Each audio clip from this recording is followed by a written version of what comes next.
Ako si Lop at ito ang inyong kuwento.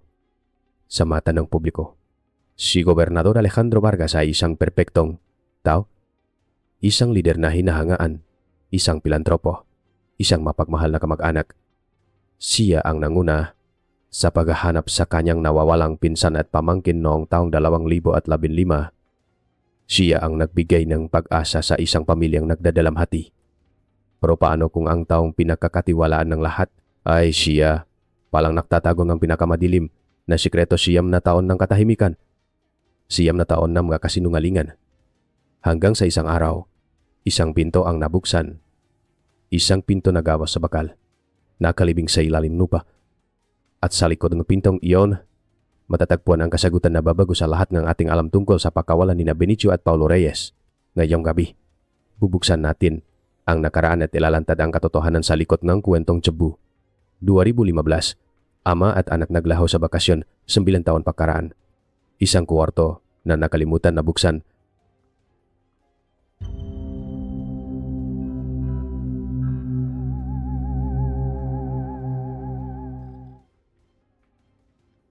Ang alinggaw-nggaw mula sa ilalim na lupa, 9 na taon. Isang mahabang panahon. Sapat na ang haba upang ang isang bata ay maging isang binatilyo. Sapat na ang haba upang ang mga alala ay dahan-dahang maglaho tulad ng hamok na tinutunaw ng araw. Ngunit hindi ito sapat na haba upang itago ang isang katotohanan. Ito ay isang kwento tungkol sa isang ama at isang anak na naglaho sa isang bakasyon sa Cebu noong taong 2015 at tungkol sa isang silid, isang nakalimutang silid na matapos ang 9 na taon ay biglang nabuksan. Marso, taong 2024, sa isang maalikabok na burol sa labas ng lungsod ng Cebu. Ang ugong ng malalaking makinarya ang tanging bumabasa sa katahimikan ng umaga. Isang malawak na lupain ang pinapatak para sa isang bagong itatayong resort. Ang mabekho ay walang tigil sa pahuhukay. Kinakain ang pulang lupang ng Cebu. Inilalantad ang mga batong matagal nang natutulog sa ilalim. Ang araw ay nagsisimula pa lamang sumikat. Ngunit ang init ay ramdam na. Walang sinuman ang naaakala na ang araw na iyon ay magiging iba hanggang sa isang tunok. Isang tunok na hindi nararapat sa lugar na iyon ang biglang pumunit sa hangin. Isang matinis na kalampag. Tunong ng bakal laban sa isa pang bakal. Ang backhoe na minamanehong ang pinakabatang trabahador ay biglang huminto. Ang makina nito ay umungol. Tila nahihirapan bago tuluyang tumahimik sa isang iglap. Ang lahat ng ingay sa construction site ay naglaho. Tanging ang marahang ihip ng hangin ang maririnig. Ang mga trabador ay napatihil. Ang kanilang napawisang mukha ay napuno ng pagtataka. Sumigaw ang kanilang foreman. Anong nangyari diyan? Rico, lumabas ang ulo ng batang driver mula sa bintana ng backhoe. Ang kanyang mukha ay maputla. Boss, may natamaan ako. Malaki. At hindi ito bato. Naglakad papalapit ang foreman. Ang kanyang magabuta ay lumilikang alikabok sa bawat hakbang. Sa una inis ang kanyang mukha. Ngunit nang makita niya ang ekspresyon ng kanyang tauhan, napalitan nito energy pag alala. Tinuro niya ang lupa. Hukayin mo ng dahan-dahan sa paligid. Tingnan natin kung ano yan. Sinunod ni Rico ang utos. Maingat. Dahan-dahan. Ang malaking palang backhoe ay naging parang kamay ng isang arkeologo. Marahang inaalis ang lupa sa paligid ng misteryosong bagay. Habang nababawasan ang lupa, isang hugis ang nagsimulang lumitaw. Isang mahabang parihaba. Kulay kalawang. May mga berdeng lumot na tumutubo sa ibabaw. Hindi nagtagal. Naging malinaw sa lahat kung ano ang kanilang natuklasan. Isang malaking container farm. Isang shipping container na nakalibing ng ilang talampakan sa ilalim ng lupa. Ang katahimikan ay bumalo sa lugar. Ang mga tanong ay nakasimulang maklaro sa isipan na bawat isa. Sino ang maklilabang nga isang container farm sakit na nakwalan at bakit tinawag na forma ng pulisya? At hindi nagtagal, ang pulisya ay tumawag sa National Bureau of Investigation. Pagdating ng NBI, Kasama nila ang isang babae na tila hindi na nababagay sa alikabok at gulo ng isang construction site. Siya si Special Investigator Liana Cruz. Nasa mga huling taon na siyang kanyang serbisyo, lampas 50 anyos, at may mahibla ng kulay pila sa kanyang buhok. Ang kanyang mamatay may bakas ng pagod, isang pagod na dulot ng napakaraming kaso at trahedyang nasaksihan sa loob ng 30 taon. Hindi na siya kasing siglang dati. Ngunit ang kanyang pagiging kalmado at mapanuri ay mas tumalas palalo. Naglakat siya papalapit sa container. Hindi siya nagsalita. Pinagmasdan niya ito ng matagal. Ang kanyang mga mata ay tila binabasa ang bawat kalawang at gasgas na nakikita, na parang mga salita sa isang lumang libro. Ang mas batang ahente ay nagsimula ng mag-usisa. Ngunit si Liana ay nanatiling tahimik. Nagmamasid. May hatch sa ibabaw. Ma'am, sabi ng isang ahente. Tumango lang. Si Liana. Isang tango na punong bigat.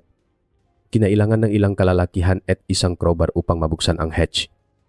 Ang kalawang ay kumapit ng mahigpit na parang isang bibi na ayaw nang bumuka. Sa bawat pagpukpok, ang tunog ay umaaling-awngaw. Isang tunog ng paglabag sa isang matagal ang katahimikan at sa wakas, bumiga ito. Nang bumukas ang hatch, isang hangin ang lumabas mula sa loop. Isang hangin na malamig at basa-basa, may amoy ng lupa, ng nabubulok na metal. Rengi panahon. Panahon na huminto. Panahon na nakulong. Ang lahat ay umatras ng kaunti, maliban kay Liana. Kumuha siya ng isang malakas na flashlight mula sa kanyang ahente. Itinutok niya ang sinak ng liwanag sa madilim na butas. Sa simula, wala siyang makita kundi kadiliman, ngunit habang nasasanay ang kanyang mga mata, isang anyo ang dahan-dahang nabuhos sa gitna ng dilim. Isang bagay na maputi. Nakaupo. Nakasandal sa pader ng container. Ibinaba ni Liana ang ilaw. Isang kalansay. Ang kalansay ng isang matandang tao. Ang mga buto ay naninilaw na, ngunit buwa pa. Isang kolektibong pahingang gulat ang narinig mula sa mga pulis at trabahador sa paligid. Ngunit si Liana ay hindi kumurap. Ang kanyang mukha ay nanatiling kalmado. Isang maskarang ang profesionalismo, ngunit sa likod ng mamatang iyon, isang pamilyar na bigat ang nagsimulang dumagan sa kanyang dibdib. Itinuloy niya ang pag-inspeksyon gamit ang flashlight. Ang sinag ay gumalaw mula sa kalansay papunta sa saik na container. At doon niya ito nakita. Isang bagay na nagpatigil sa kanyang pahinga. Sa tabing kalansay, may isang maliit na backpack. Kulay asul. Kupas na at may maapunit. At sa ibabaw nito, may isang pangalan na nakaburda gamit ang puting sinulit. Ang na letra ay halos hindi na mabasa. Ngunit para sa isang investigador na tulad ni Liana, ang mga ito ay kasing linaw ng sikat ng araw. Paulo. Sa sandaling iyon, alam na ni Liana Cruz ang kasong ito ay hindi isang bagong kaso. Ito ay isang multo. Isang multo mula sa nakaraan na bumalik upang maningil. Ang kaso ng pagkawala ng inhinyerong si Benicio Reyes at ng kanyang anak. Isang kaso na isinara na, itinuring na isang malungkot na aksidente. Siyam na taon na ang nakalilipas. Dahan-dahan niyang ibinaba ang flashlight. Tumingin siya sa kanyang maahente. Ang kanyang mukha ay seryoso. Isara ninyo ang lugar na ito. Sabi niya. Ang kanyang boses ay mahinahon ngunit may bigat ng otoridad. Walang sinumang lalapit.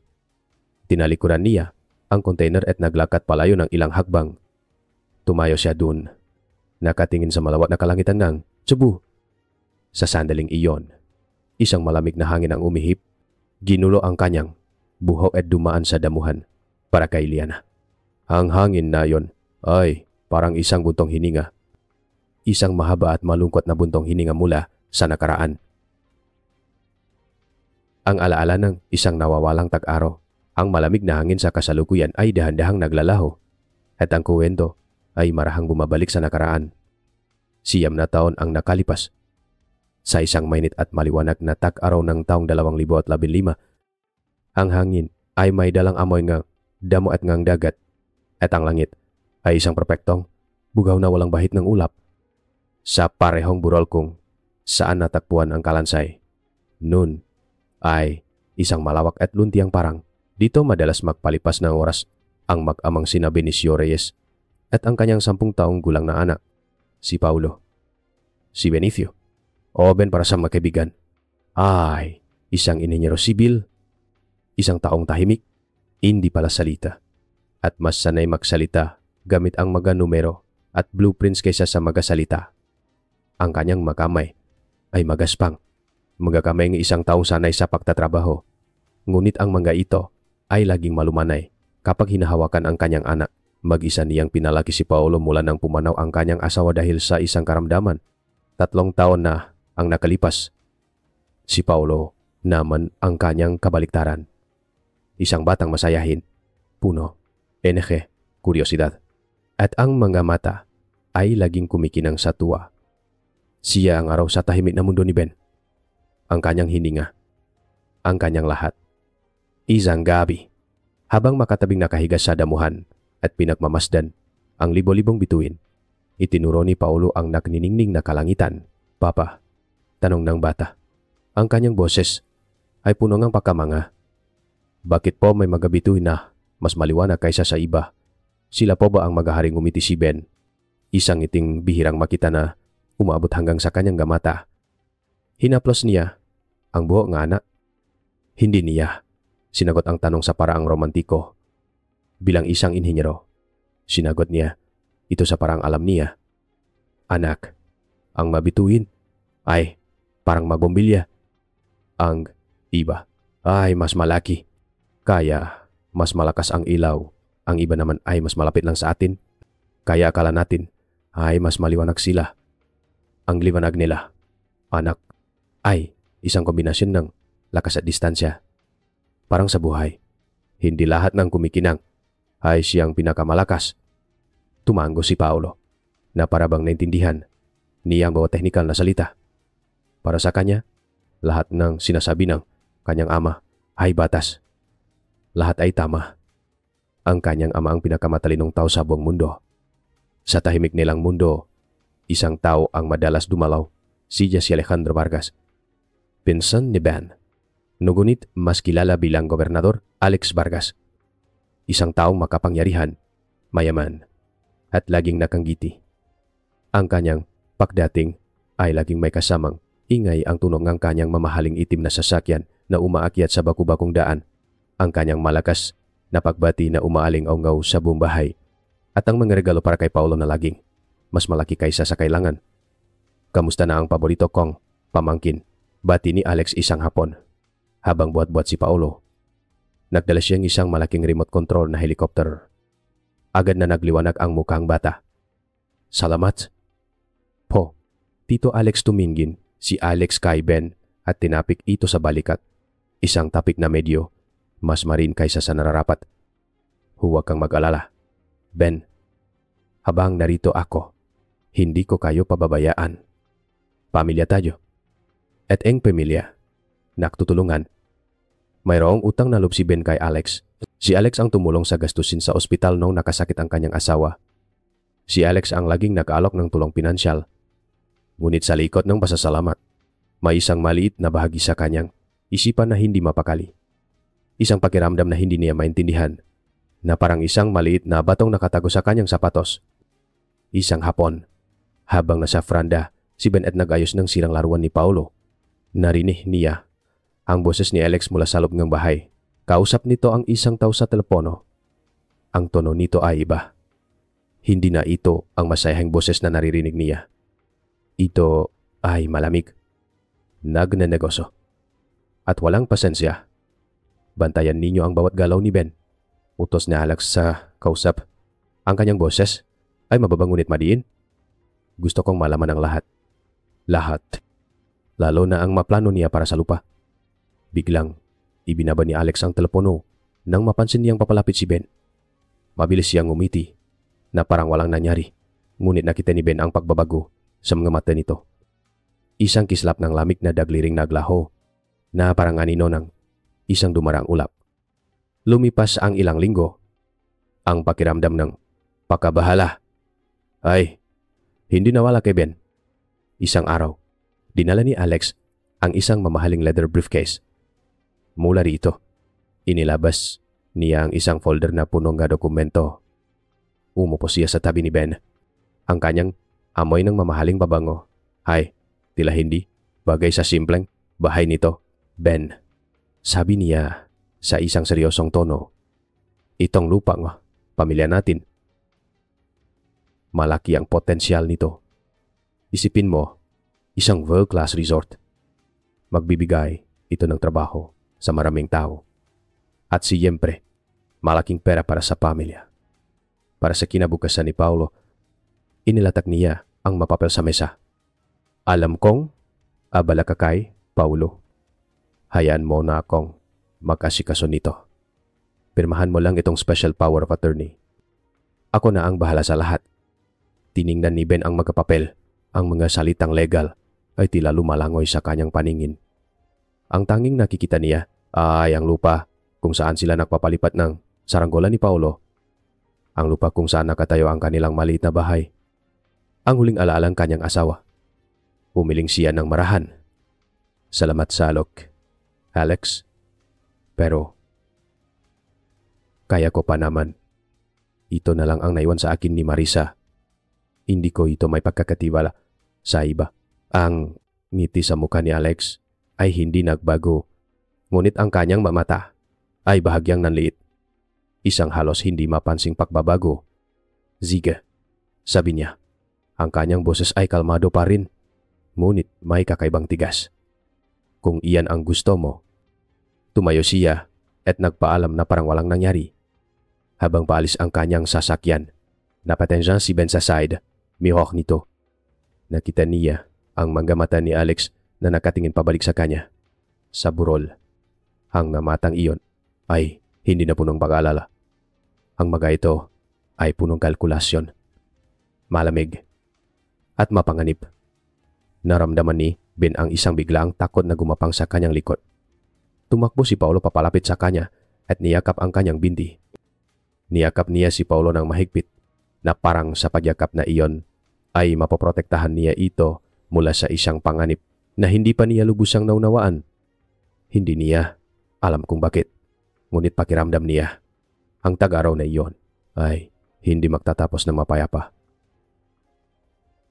Ang kutang pakibig, ang takot na naramdaman ni Ben mula sa mga mata ni Alex ay nanatili sa kanya. Parang isang aninong bumubuntot kahit sa pinakamaliwanag na araw.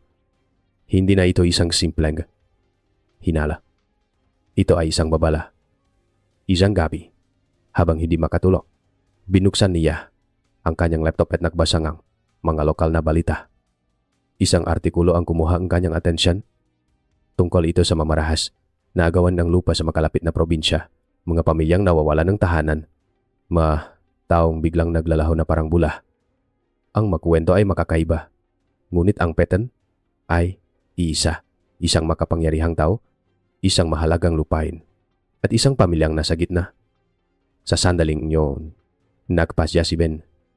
Hindi siya magiging isang numero lamang sa estadistika. Kailangan niya ng isang plano. Isang plano para protektahan ang pinakamahalagang bagay sa kanyang buhay, si Paulo, bilang isang inhinyero. Ang utak niya ay gumagana sa lohika at solusyon. At ang solusyon ay dumating sa anyo ng isang lumang ideya, isang bunker. Isang ligtas na silungan. Isang lugar kung saan walang sinuman ang makakahanap sa kanila. Kinabukasan, pumunta siya sa isang junk shop sa Pantalan at bumili ng isang luma, 40 piya na shipping container. Nang ihatid ito sa kanilang lupa, tumakbo si Paulo palabas. Ang kanyang mga mata ay nanlalaki sa pagtataka. Papa, para saan po yan ang laki gagawa po? Batayong bahay na. Baka ngumiti si Ben. Itinago ang bigat sa kanyang dibdib.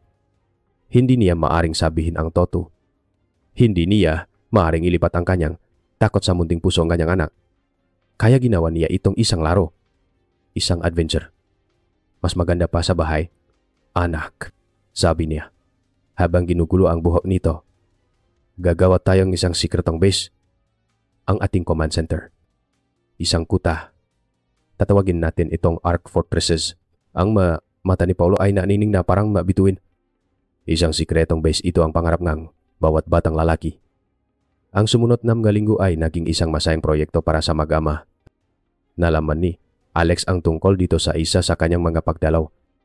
At sa halip na magtaka, ipinakita niya ang kanyang buong suporta. Magandang ideya yan, Ben, sabi niya, na may kasamang malakas na tawa. Mahusay kang ama.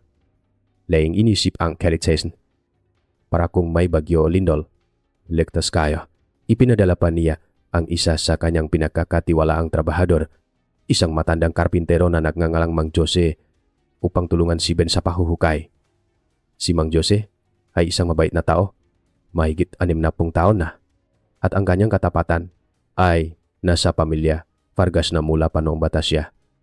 Nakita niya ang proyekto bilang isang kakaibang ideya ng isang nag-alalang ama, at dahil utusan ni Gobernador, ginawa niya ito ng walang tanong. Hindi niya alam na habang tinutulungan niya si Ben, ang bawat detalyeng gutangalim, ang lokasyon, ang disenyo, ang ventilasyon ay nalalaman din ng kanyang amo. Sa tulong ni Mang Jose, naibaw nila ang container sa gilid ng burol. Naitago ito ng kaperpekto sa mga puno at halaman. Si Ben ang nagdisenyo ang lahat. Naglagay siya ng isang sistema ng ventilasyon gamit ang mga PVC pipe na itinago niya sa mga puno na mukhang natural na ugat lamang. Nag-install siyang solar panel sa isang malapit na bato para sa kaunting kuryente, sapat para sa isang bombilya at isang maliit na electric fan.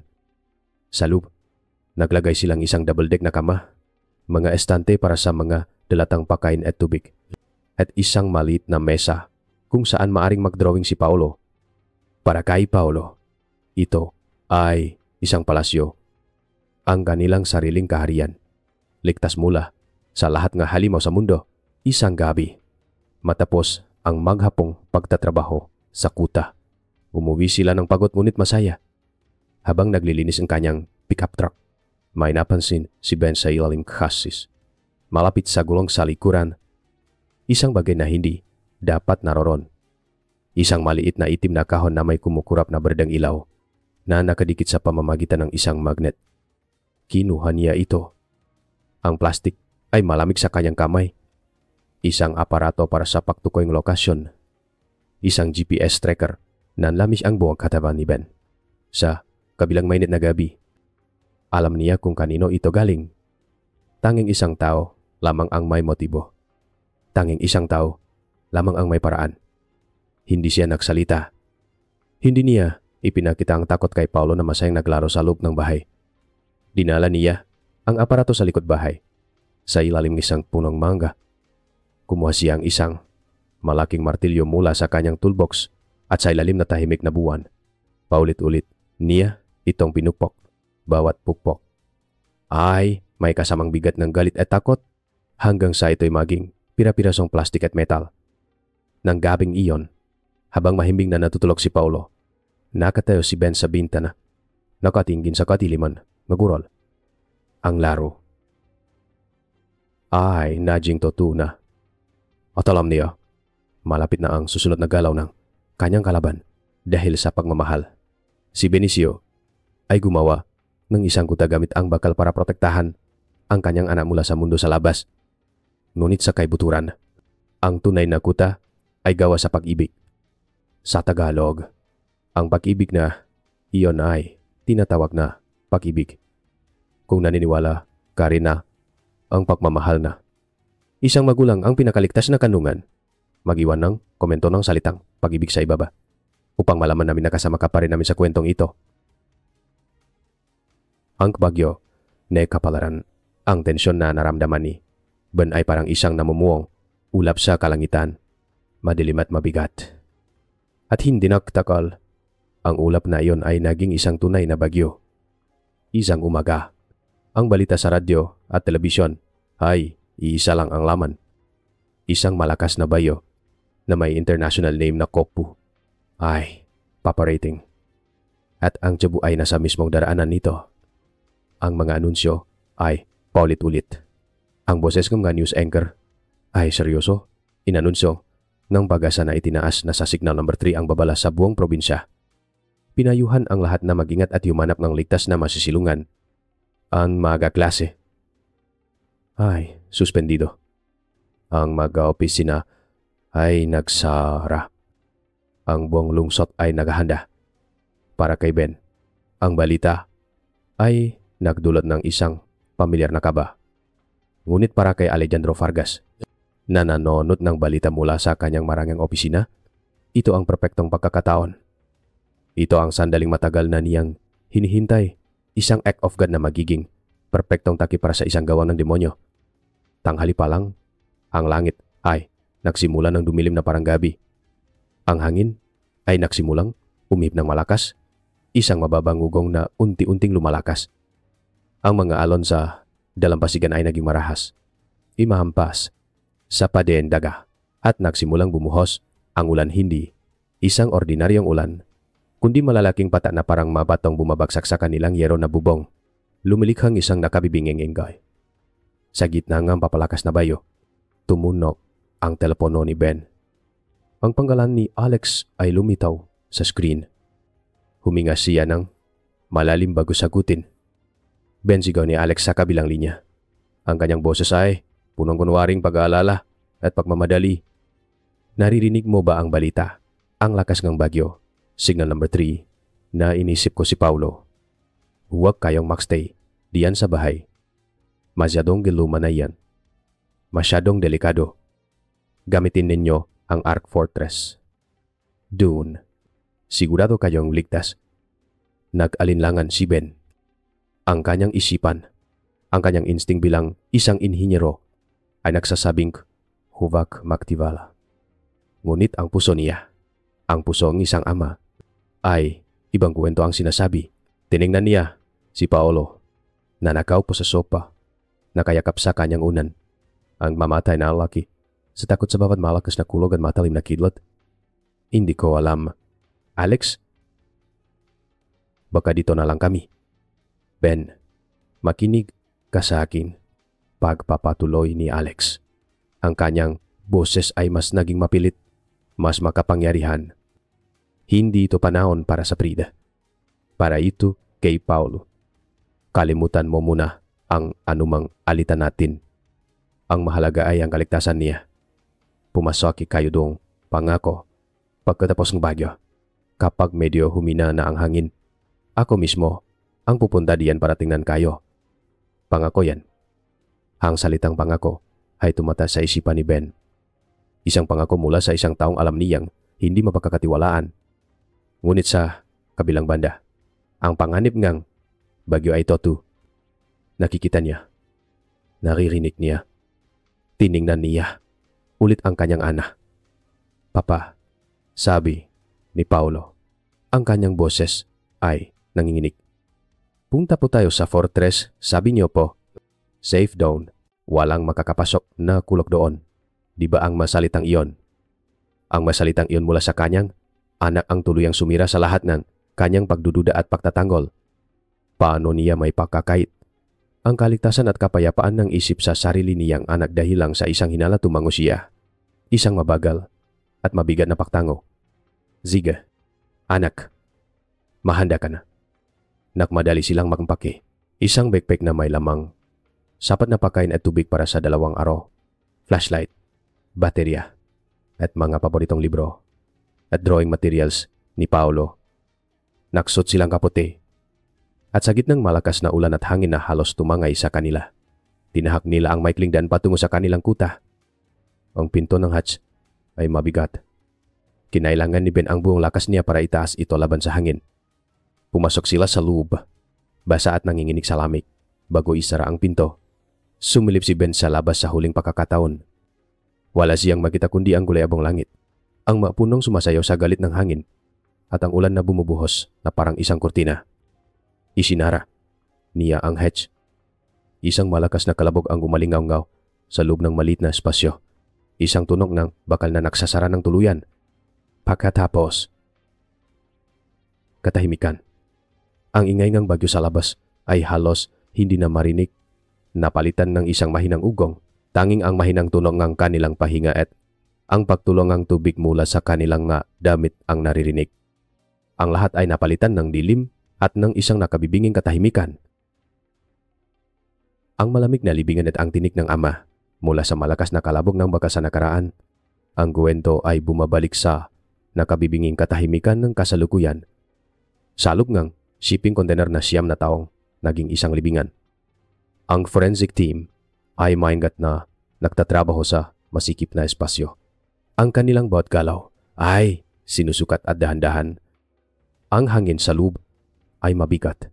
May amoy ng kalawang ng basang lupa. At ngan isang bagay na mas lumapa ang amoy nga kalungkutan. Si Special Investigator Liana Cruz ay nakatayo sa labas. Sa tabi ng butas sa lupa. Pinagmamasdan sila na parang isang anino. Ang kanyang mukha ay walang emosyon. Isang kalmadong ibabaw sa ibabaw ng isang dagat ng mainiisip. Ang bawat kaso ay may sariling bigat. Ngunit ang kasong ito ay iba. Ito ay personal. Mayroon itong bigat ng isang pangakong binitawan sa gitna ng isang bagyo. Isang pangakong napako, isang batang miyembro ng forensic team na may butil-butil na pawis sa nu. Ang maingat na lumabas mula sa hatch. Ang kanyang mukha ay seryoso at sa kanyang mga mata ay may bakas ngang isang bagay na hindi pa niya nakita dati. Ma'am Cruz, sabi niya. Ang kanyang boses ay mababa at punong respeto. Mayroon pa po. Sa ilalim. Hindi na kailangang magtanong ni Liana. Alam na niya.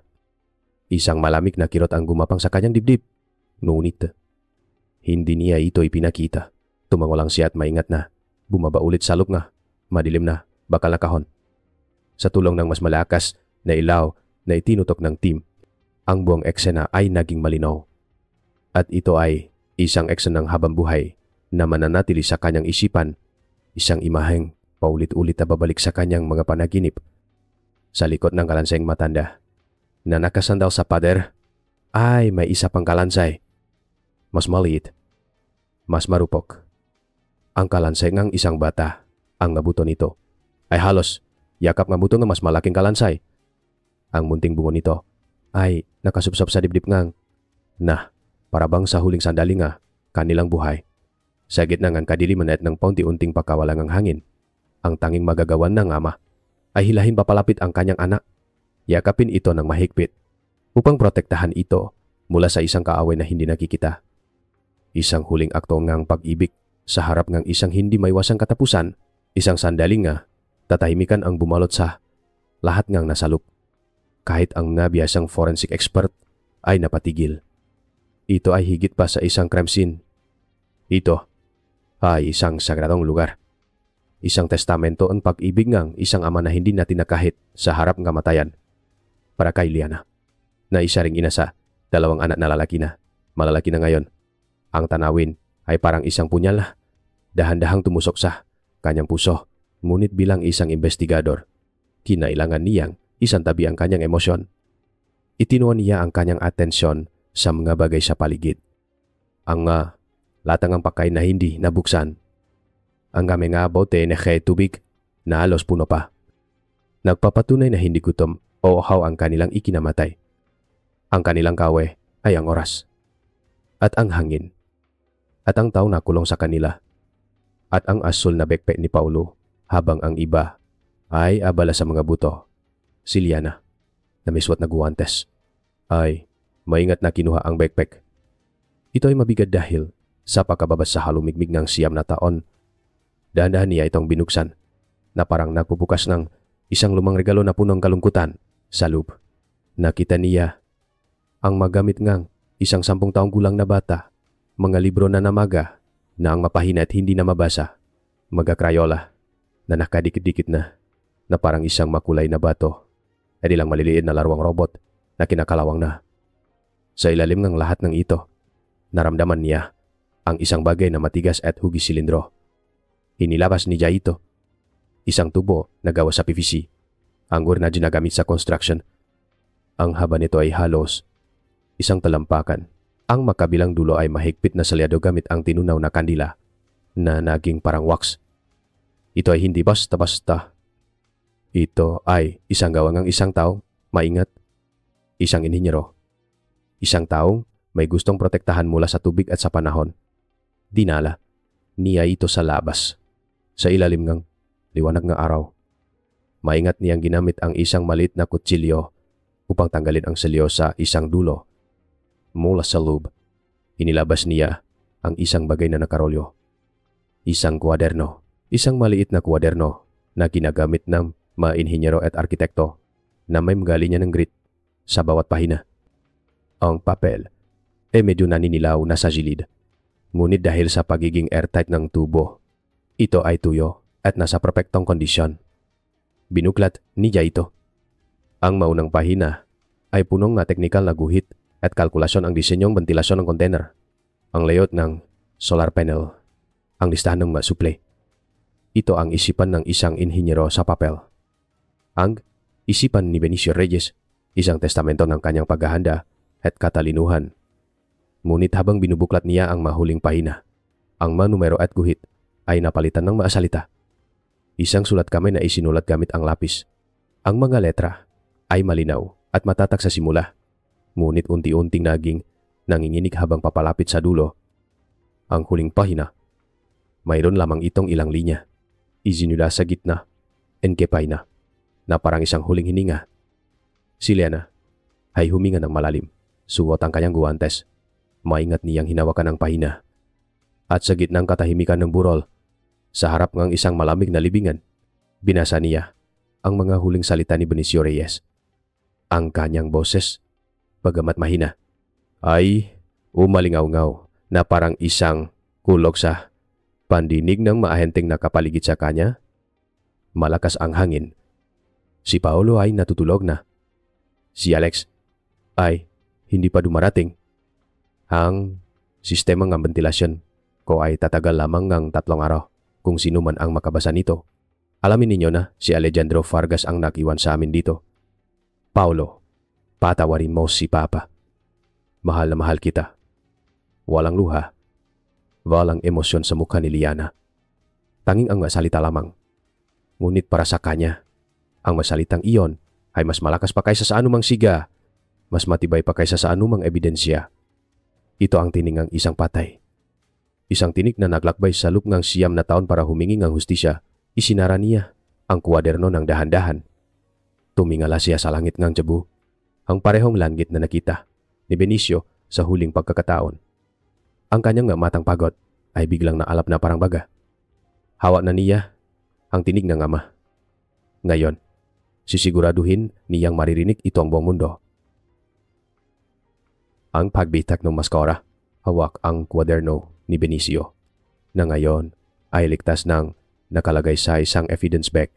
Si Special Investigator Liana Cruz ay nagsimula na isang opisyal na investigasyon. Hindi siya nagmadali. Alam niya na ang kanyang kalaban ay hindi isang ordinaryong kriminal. Siya ay isang gobernador. Isang taong may kapangyarihan, impluwensya, at kayamanang kayang bumili ng katahimikan. Ang bawat hakbang ay kailangang maging maingat at tumpa na parang paglalakad sa isang manipis na alambre. Ang unang ginawa niya ay ang pag-aral muli sa lumang kasoeng na pakawala sa kanyang opisina. Sa ilalim ng malamlam na ilaw ng isang deslam, binasa niya ang bawat ulat, bawat testimonya. Ang kuwento ay pare-pareho isang mapagmahal na manamedyo, emotionally unstable matapos mamatay ang asawa, at isang trahedyang aksidente sa gitnang isang malakas na bagyo. Ang pangunahing saksi sa kalagayan ng pag-iisip ni Ben ay isa lang, si Alejandro Vargas. Siya ang nagbigay ng testimonya tungkol sa pagiging paranoid ni Ben. Siya ang nakuwento tungkol sa kakaibang bunker na ginawa nito. Siya ang lumihang ang isang perpektong naratibo na tinanggap ng lahat. Pakalipas ng 2 araw, isang mahalagang ulat ang dumating mula sa forensic lab. Ang ulat ay tungkol sa hatch ng container. Natakpuan nila ang makalawang na bakas ng isang padlock sa labas at base sa magagasgas sa metal, kinumpirma nga eksperto na ang hatch ay ikinandado mula sa labas gamit ang isang industrial grade na padlock. Walang bagyo, gaano man kalakas ang kayang makandado ng isang pinto mula sa labas. Ito ay hindi isang aksidente. Ito ay pagpatay.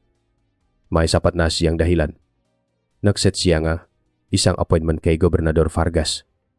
Hindi sa presinto. Sa opisina nito sa Kapitolyo. Isang lugar kung saan ito komportable.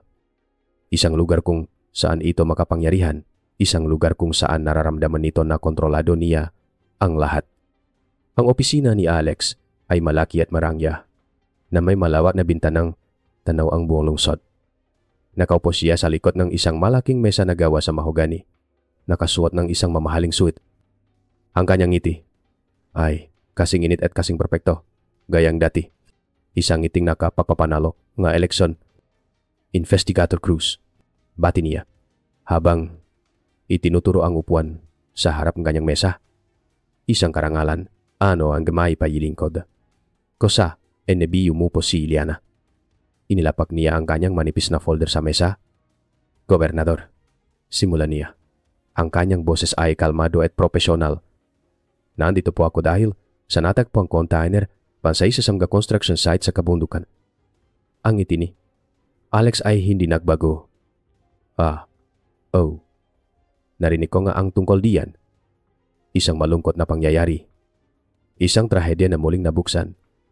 Ang malabi po sa loob ay kinilala na. Sila po ay si Benicio Reyes at ang kanyang ana, si Paulo. Sa pagkakataong ito, ang ngiti ni Alex ay nagpakita ng isang bahagyang pagbabago. Naging isang maskara itong kalungkutan, isang perpektong pag-arte ng isang nagdadalamhating kamag-anak. Kumuha siyang panyo mula sa kanyang bulsa at marahang pinunasan ang gilid ng kanyang mga mata. Diyos ko, sabi niya, ang kanyang boses ay biglang naging malungkot. Matapos ang lahat ng mataon na ito. Ganyan lang pala ang sinapit nila. Ginawa ko ang lahat para hanapin sila. Investigator. Naklaan ako kapondo. Enigunit sinabigo ako. Hindi umimik si Liana. Hinayaan niya lang itong magsalita. Pinakikingan ang bawat salita, ang bawat pahinto, ang bawat puntong hininga. Ang pinsan kong si Ben. Hindi na siya ang dati niyang sarili matapos mamatay si Marisa. Palagi siyang balisa. Palagi siyang nag-alala. Paranoid. Kung tutusin. Sinubukan ko siyang tulungan. Naunit.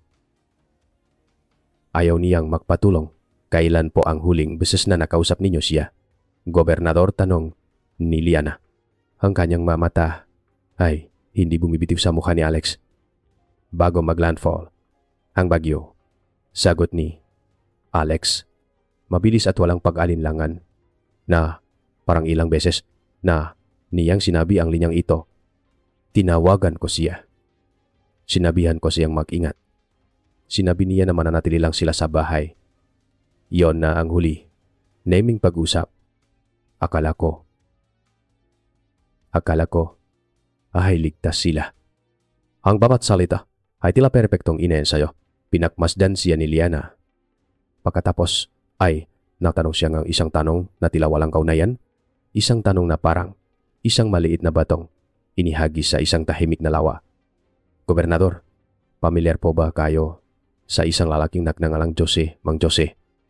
Isang matandang karpintero. Sabi po Samga Record, matagal na siyang nagtatrabaho para sa pamilya ninyo.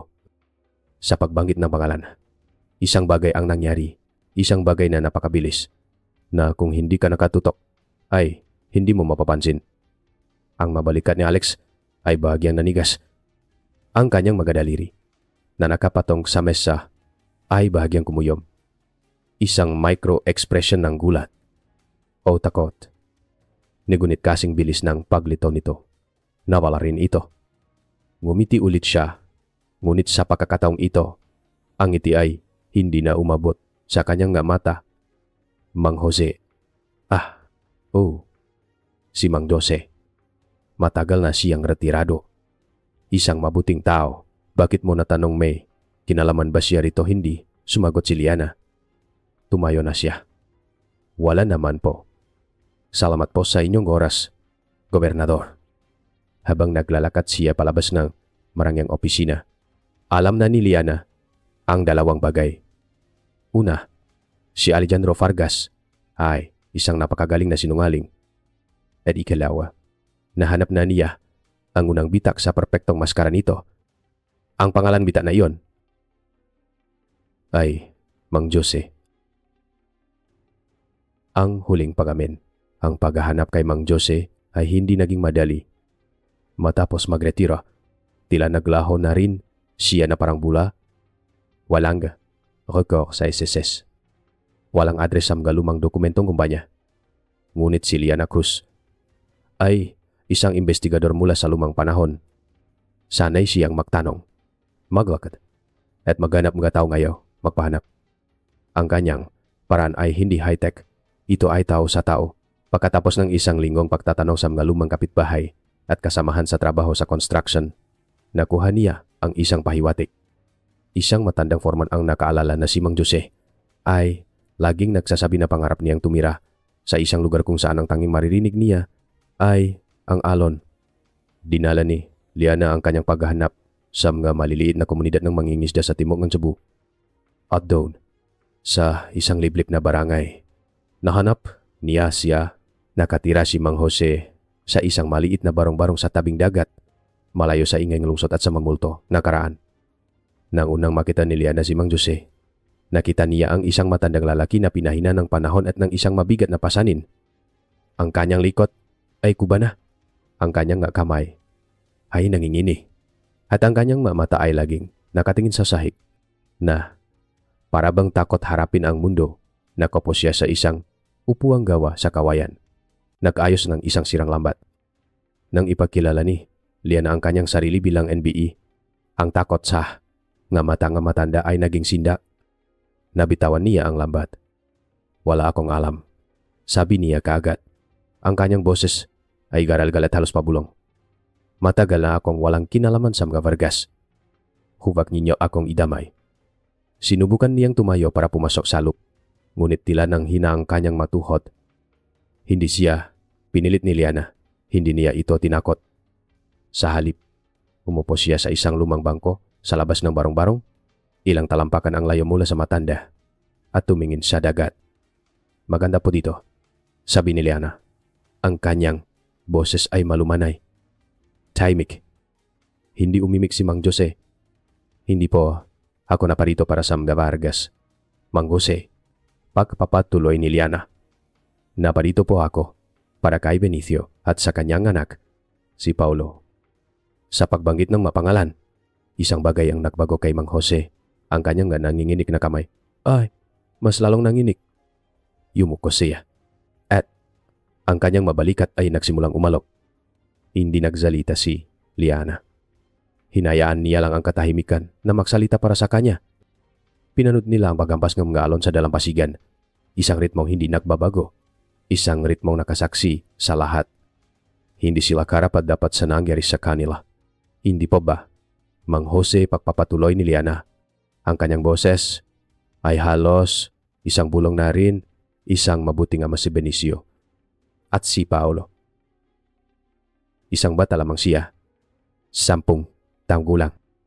Iyon na ang napabagsak sa pader na itinayo ni Mang Jose sa loob ng 9 na taon. Ang matanda ay nagsimulang umiyak.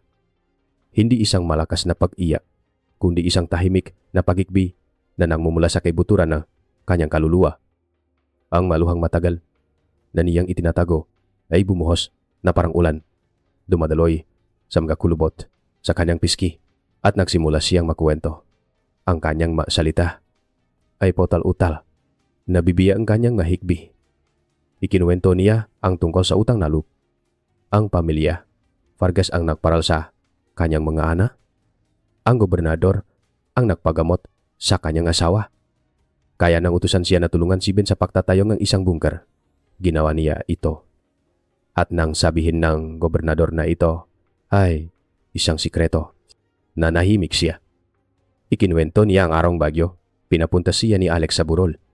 Sa kabilangang malakas na ulan, inutusan siyang magdala ng isang malaki at bagong petlock. Inutusan siyang hintayin na makapasok ang mag-ama sa container.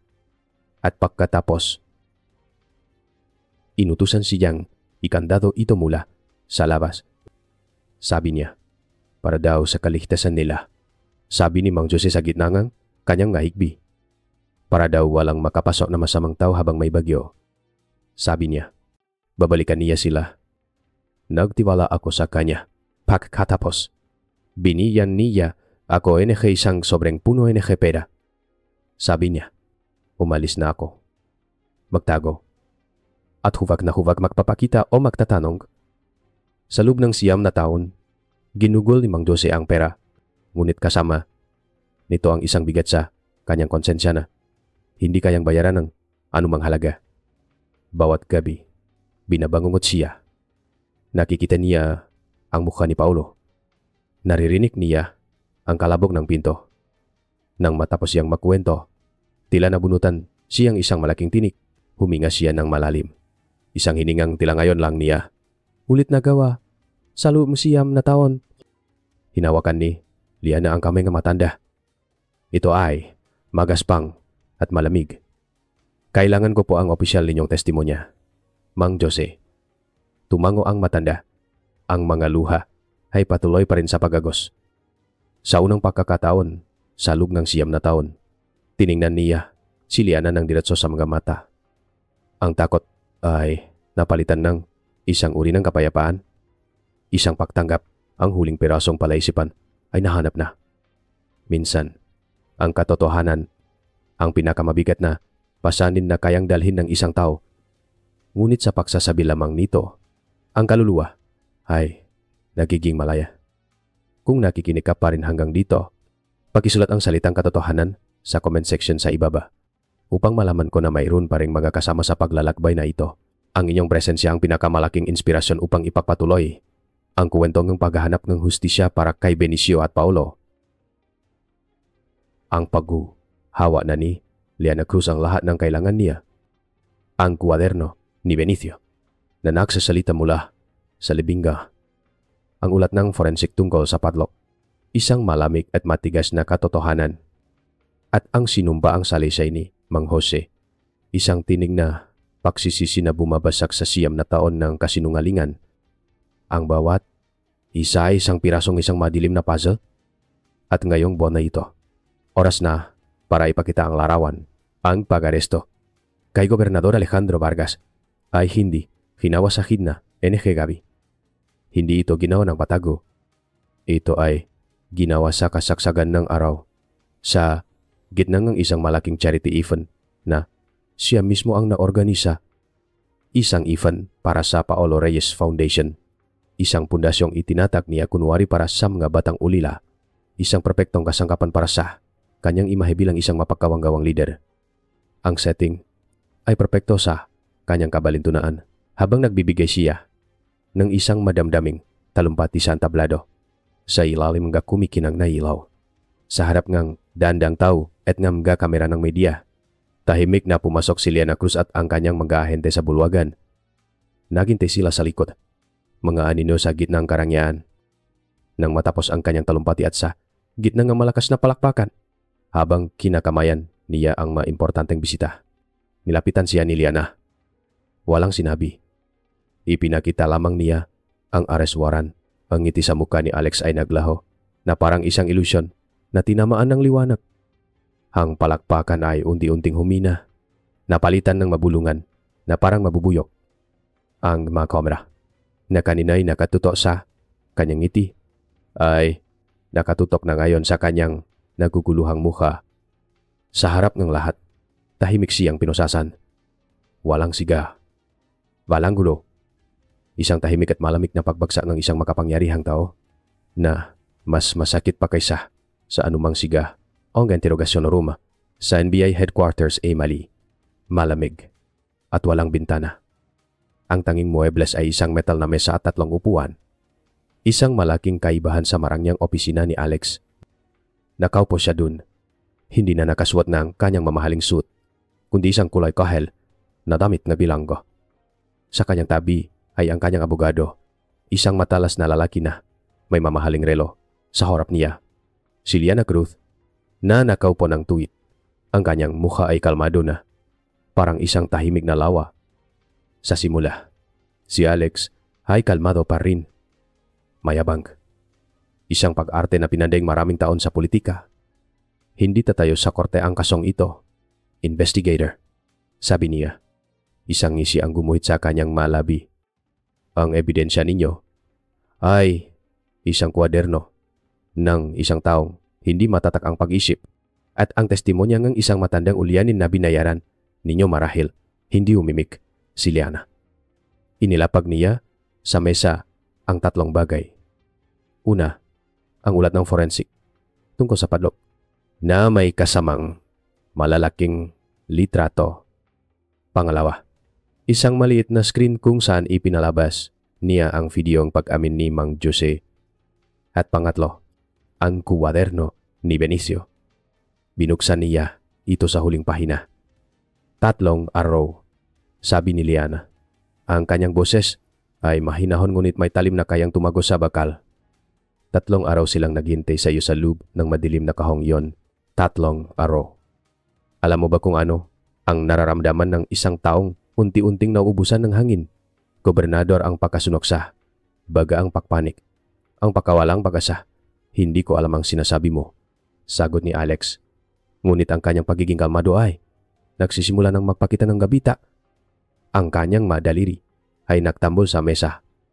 Si Mang Jose ang nakandado. Pagpapatuloy ni Liana. Ang kanyang mata ay hindi bumibiti. Ngunit ikaw ang nagutos. Ikaw ang nagbigay ng padlock. At ikaw ang nagbigay ng pangako. Isang pangakong alam mong hindi mo tutuparin dahil sa isang pirasong lupa. Kasalanan niya iyon, biglang sigaw ni Alex. Ang kanyang kontrol ay tuluyan nang nawala na, parang isang nasirang dam. Tumayo siya at ang kanyang mga kamay na nakaposas ay malakas na bumagsak sa mesa. Lumikhang isang malakas na kalabog na umalinggaw sa maliit na silid. Ang tangang iyon, ang mapagmataas na iyon, kung ibinigay lang niya sa akin ang lupa ng mayos, hindi sana mangyayari ang lahat ng ito. Buhay pa sana. Sila ngayon, ang kanyang abogado, ay sinubukang pigilan siya. Sinubukang hawakan ang kanyang braso. Ngunit huli na ang lahat. Ang maskara ay tuluyan ng nalaglak at ang halimaw sa likod nito ay lumabas na. Ang lupang iyon ay para sa akin, sigaw niya. Ang kanyang mukha ay namumula sa galit. Ang kanyang mata ay nalilisi na parang sa isang mabangis na hayop. Iyon ang kinabukasan ko, ang legacy ko, ngunit pinili niya ang isang batang walang kwenta kaysa sa pamilya. Siya ang sumira sa lahat.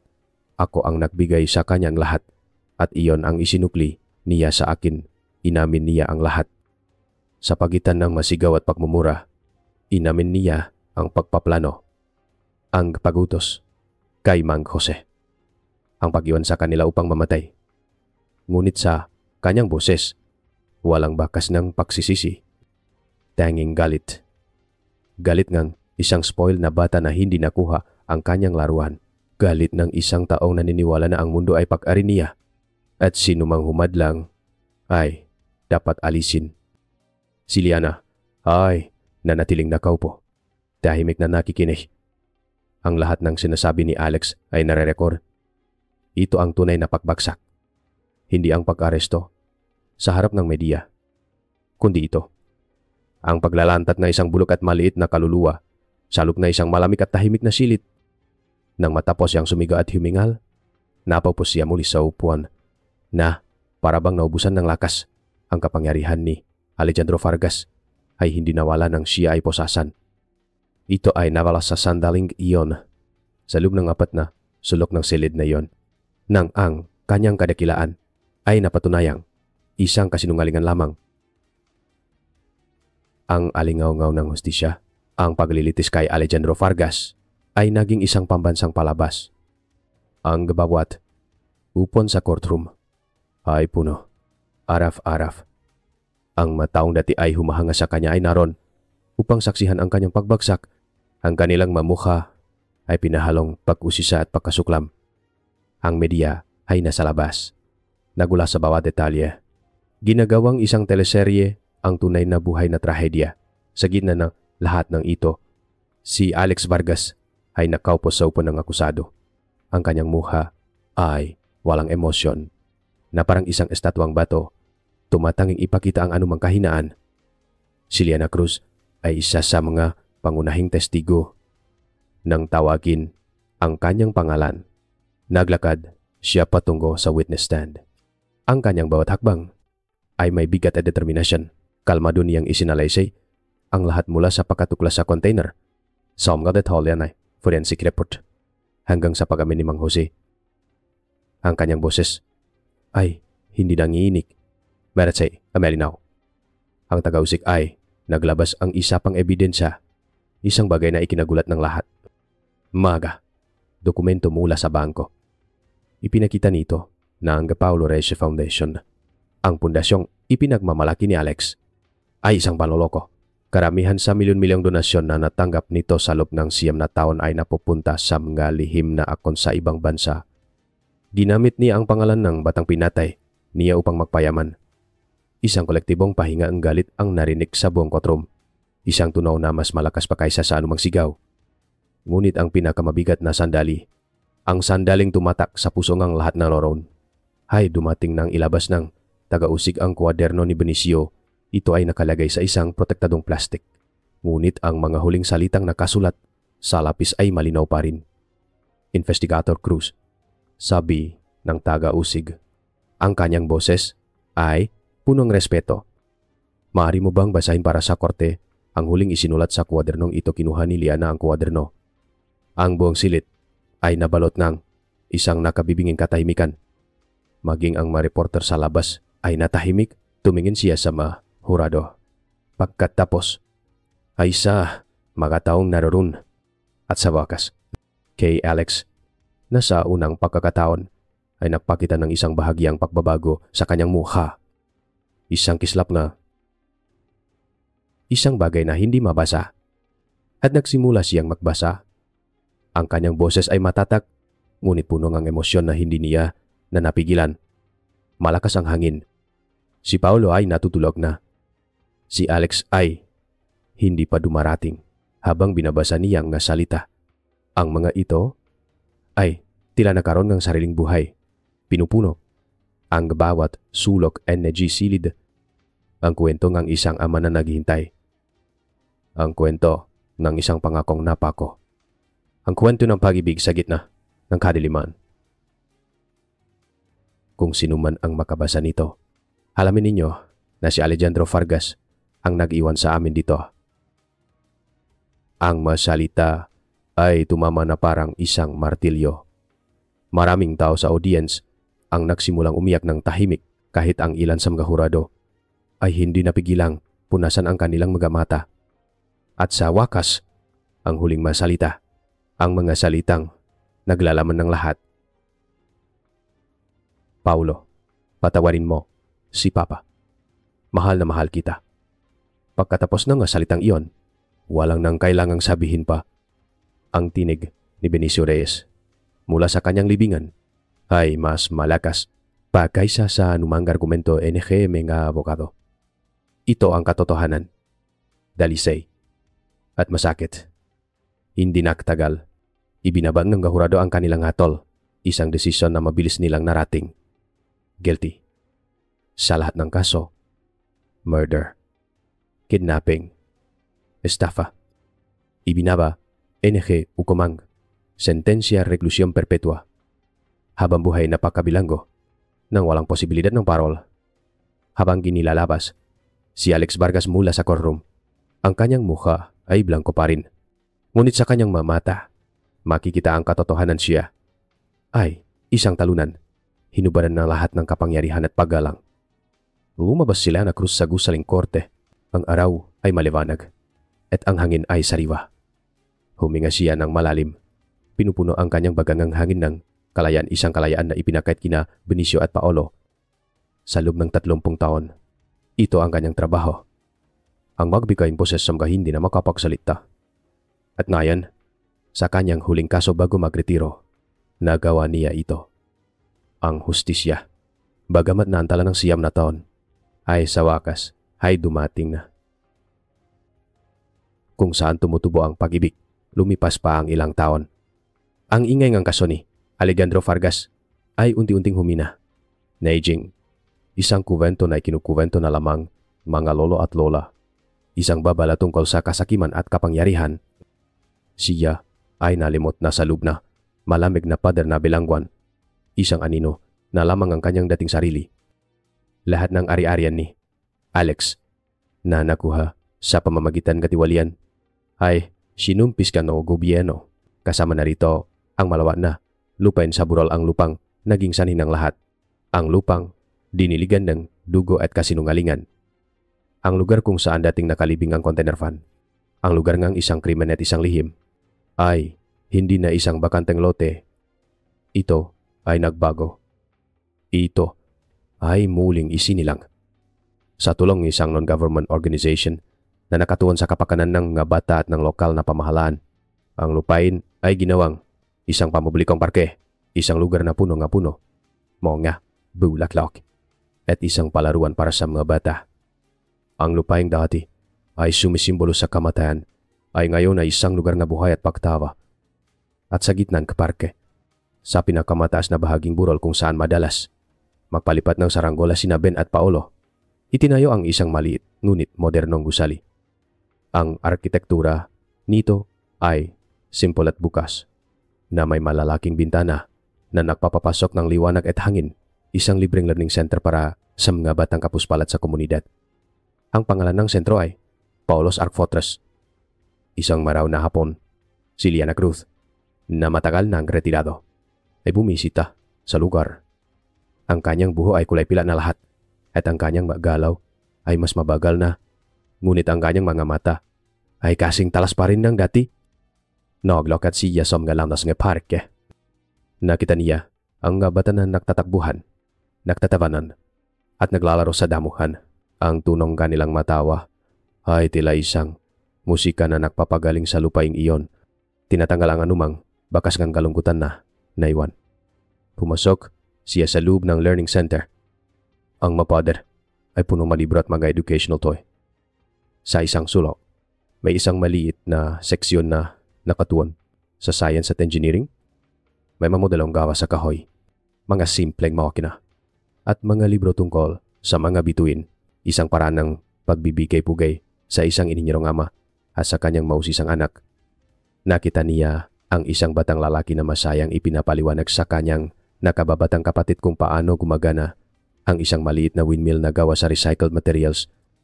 Ngumiti si Liana, isang tunay at maligayang ngiti. Bumalik siya sa labas at tumupo sa isang bangko sa ilalim ni isang malaking punong akasya. Sa tabi ng puno, may isang maliit na plakang gawa sa bato na nakabaon sa lupa. Hindi, ito isang lapida. Ito ay isang paalala. Walang nakasulat tungkol sa trahedya. Walang binanggit na krimen. Ang tanging nakaukit ay isang simpleng pangungusap sa Filipino at Ingles. Para kina Benicio at Paolo, kung saan may itinanim na pag-ibig, ang buhay ay laging sumisibol. Pinagmasdan ni Liana ang mga bata na naglalaro. Ang kanilang masigaw ng tuwa ay sumasama sa ihip ng hangin. Inalala niya ang kwento. Ang siyam na taon ng katahimikan. Ang siyam na taon ng paghihintay.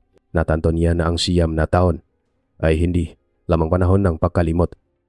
Ito rin ay panahon ng paghahandang lupa. At ang pag-ibig ng isang ama, gaano man kalalim ibawon, ay sa uli ay laging hanap ngang paraan upang sumibol, upang lumago, at upang mamulalak para makitang lahat. Ang parkeng ito, ang tawanan ng babatang ito, ang siyang tunay na pamanan ni Benicio at Paolo. Isang kuta na gawa sa pag-asa na hindi kayang sirain ng anumang kasamaan. Tumingala siya sa sunalangit ng Cebu. Sa wakas, ang kanyang puso ay panatak na. Sa huli, ang tanong ay hindi kung gaano tayo kalakas, kundi kung anong pamana ang ating iniiwan. Ang kutang kapangyarihan na itinayo ni Alex ay gumuho na parang kastilong buhangin. Ngunit ang munting kwaderno ni Benicio na isinulat dahil sa dalisay na pag-ibig para sa kanyang anak ay nanatili at nagsiwalat ng katotohanan. Ito ang nagpapatunay na ang tunay na lakas ay hindi nasusukat sa yaman, kundi sa pagmamahal na kayang tumagal kahit sa kabilang buhay. Ano para sa inyo ang tunay na diwang isang kuta? Ibahagi ang inyong salobin sa comment sa ibaba. At kung ang maganitong kuwento ay mahalaga sa inyo, inaanyayahan ko kayong mag-subscribe sa Lo Kuwento. Muli, maraming salamat sa pagiging kasama sa paglalakbay na ito.